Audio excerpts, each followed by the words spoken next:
अरब के तपते सहराओं और आग बरसाती धूप से कौन वाकिफ नहीं। कुछ ऐसे ही शदीद हालात में एक शख्स अपनी बीवी और भतीजे के साथ हिजरत पर मजबूर हुआ। घर, खानदान, वालदैन और बेहतरीन जिंदगी को अल्लाह की खातिर कुर्बान कर दिया। मुल्क के हुक्मरानों और जालिम बासियों ने आग में जलाना चाहा। इसने अपनी रब की रजा के लिए अपनी जान को कुर्बान करना कबूल कर लिया।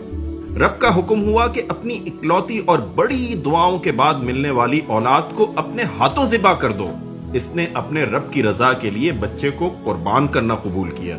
अल्लाह ने इस शख्स की औलाद के जरिए की जाने वाली इस आजमाइश को इतना पसंद फरमाया कि इसकी कुर्बानी की सुन्नत को क़यामत तक के लिए जारी कर दिया। जी हाँ, यही वो सुन्नत इब्राहीमी अलैहिस्सलाम है जिसकी अदायगी में हर मुसलमान जोशो खरोश से हिस्सा लेता है, मनपसंद जानवर खरीदता है, अल्लाह की राह में कुर्बान करता है और कबूलियत का ख्वाहिशमंद होता है।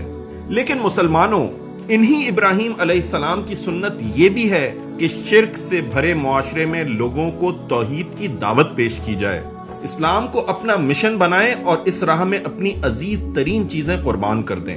कुर्बानी के अय्याम आया ही चाहते हैं और सुन्नत इब्राहीमी के अदायगी का वक्त भी करीब आ लगा है। लेकिन एक लम्हा रुकिए और जरा अपने दिल में झांकें और सोचें, जहां हम अल्लाह की रजा की खातिर बड़े कीमती जानवर कुर्बान करते हैं, वहीं अपनी मर्जी को भी अल्लाह के आगे कुर्बान करें। जहां हम बड़ी दूर दूर से अच्छा जानवर कुर्बानी के लिए तलाश करके लाते हैं, वहीं करीब के किसी भूखे, मोहताज और बेवा को भी तलाश करें। जहां हम कुर्बानी के लिए खूबसूरत तरीन जानवर का इंतखाब करते हैं, वहीं मुआशरे में फैले बदसूरत रस्म रिवाज, जुल्म और बेहयाई को भी खत्म करें। जैसे हम ईद पर अपने बच्चों के लिए नए और प्यारे कपड़े खरीदते हैं, वैसे ही मैले कुचैले कपड़े पहने यतीम और नादार बच्चों की भी फिक्र करें। जहां हम सुन्नत इब्राहीमी की अदायगी में बड़े जोश और खरोश से हिस्सा लेते हैं, वहीं दीन मोहम्मदी सल्लल्लाहु अलैहि वसल्लम के निफास के लिए भी जोश और खरोश दिखाएं।